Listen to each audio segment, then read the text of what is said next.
Good day to you all. I'm Miki Tolentino, and I'm with my partner Guidote. We will be discussing our research paper entitled Tauʻolunga as a Reflection of the Perceived Role of Women in Tonga. To begin, here's a short overview of the Tauʻolunga. Tauʻolunga is a traditional Tongan dance that has influences from the Samoan dance. It is usually performed solo by a single virgin girl on her wedding day. This is a standing dance that focuses mainly on the arm and hand movements, which showcase her beauty and sexual purity. Married women and men in general rarely perform it. Instead, they dance along with the soloist in such a way that accentuates her beauty. The soloist is wrapped in ngatu dress and covered with oil to make her shine. Family and friends stick prize money on her body with the oil. The Tauʻolunga originated from the Samoan dance called the Tawaluga, sometime in the 19th century. The Tawaluga is said to have been associated with war, as displayed in the incorporation of weapons into the dance, and performed as a show of status. In the 1950s, Queen Salote Tupow III incorporated wrist flourishes and laka-laka-leg transitions derived from the ancient Tongan ula, turning it into a uniquely Tongan dance. The dance was renamed the Tauʻolunga, with the Olunga meaning reaching above, as it was intended for those of a higher rank. With the entrance of Western influences, the music used for the Tauʻolunga adopted a verse-chorus alternating structure. When we were conducting this initial research into Tongan culture, we noticed that there was a difference in how Tongan women are viewed in their society versus the current widely accepted view of women as presented by mass media and progressive feminism. The Tongan people disagree with this notion because they believe that their traditional faho system, where sisters outrank their brothers, shows their high regard for women. On the other hand, international reports point out the gender issues that women of Tonga face today, including income gap, sexual harassment, violence against women, lack of political representation, and the denial of land ownership. With these gender perspective issues, we first aim to identify the elements that make up the Tauʻolunga. This is done through the collection of data from journal articles, documentaries, and blog sites. After conducting a sufficient amount of research, the second objective of the study is to discuss how the elements of the Tauʻolunga, such as the subject, roles, theme, setting, movement, attire, and etc., present the underlying cultural and traditional essence of the dance. We subjected the data to thematic analysis to see if there are any commonalities among them concerning how Tongan society perceives women.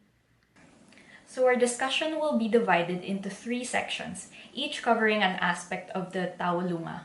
In the first section, we will examine the nature of the dance. Here, we will answer the who, when, and why questions of the Tauʻolunga and relate them to the expectation of virginity and sexual purity amongst single women. The second section will cover the movements in the dance and relate them to how Tongan women are expected to act in their society. The third section will present the visual elements of the Tauʻolunga and relate them to modesty and how women must physically present themselves. For the nature of the Tauʻolunga, I will answer the 3 W's. Who? The Tauʻolunga is a dance reserved for young single virgin women. Men usually participate in the dance, but only to heighten the beauty and gracefulness of the dancers by mimicking them in a clown-like manner. Similarly, elderly married women may also participate but are restricted to clapping to the rhythm of the music. When? The dance performance is almost always taken place at a girl's wedding, and only rarely on special occasions. Why? The Tauʻolunga is performed to showcase the beauty and sexual purity of a single girl. The attire of the soloist and the role of the people around her while dancing all put the spotlight on her beauty.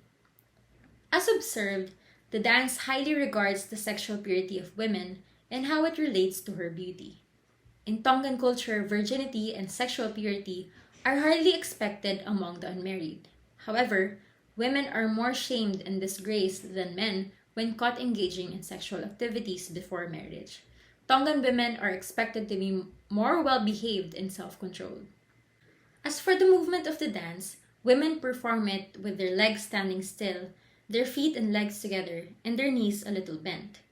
Due to the restrictions of their lower body, the majority of the movements are in the women's hands, arms, and head. Women's eyes should follow the movements of their arms to dramatize the meaning of the dance. They would sometimes turn their body to the side and do little head nods following the beat of the music. Women should also smile throughout the performance. Overall, from the hand movements to the head nods, it is expected that the movements are characterized as supple, elegant, graceful, reserved, and gentle. This kind of character is akin to what is expected of Tongan women, for they are usually subjected to restrictions. Their duties in society are viewed as light, easy, clean, and require little to no mobility, as they symbolize the virtues of stasis, restraint, sanctity, superiority, dignity. Even the way a female stands in the dance, wherein her feet and legs are together, can be indicative of her virginity. All of these restricted movements and the constant smile symbolize the control of society towards women. The performance attire for the Tauʻolunga is a dress covering the area from the armpits down to the knees.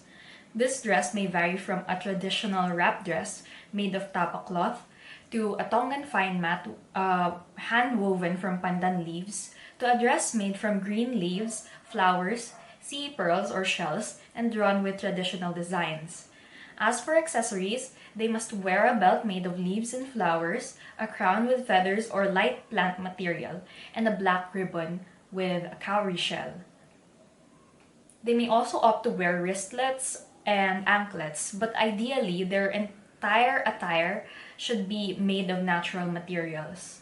The dancers cover themselves in coconut oil, which is crucial to the concept of the dance, wherein people stick banknotes onto the skin of the dancer. The ribbon and the coconut oil are said to be symbolic of the woman's virginity.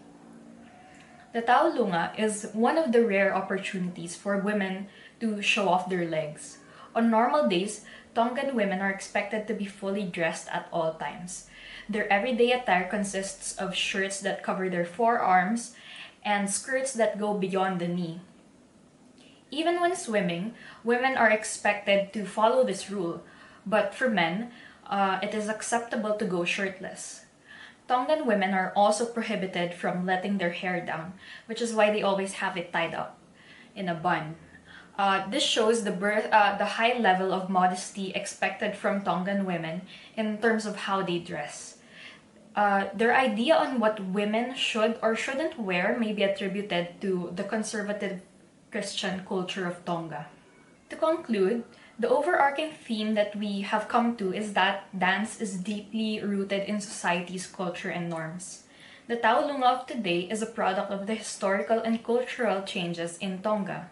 In analyzing the Tauʻolunga in depth, we saw how each element reflected the values of Tongan society.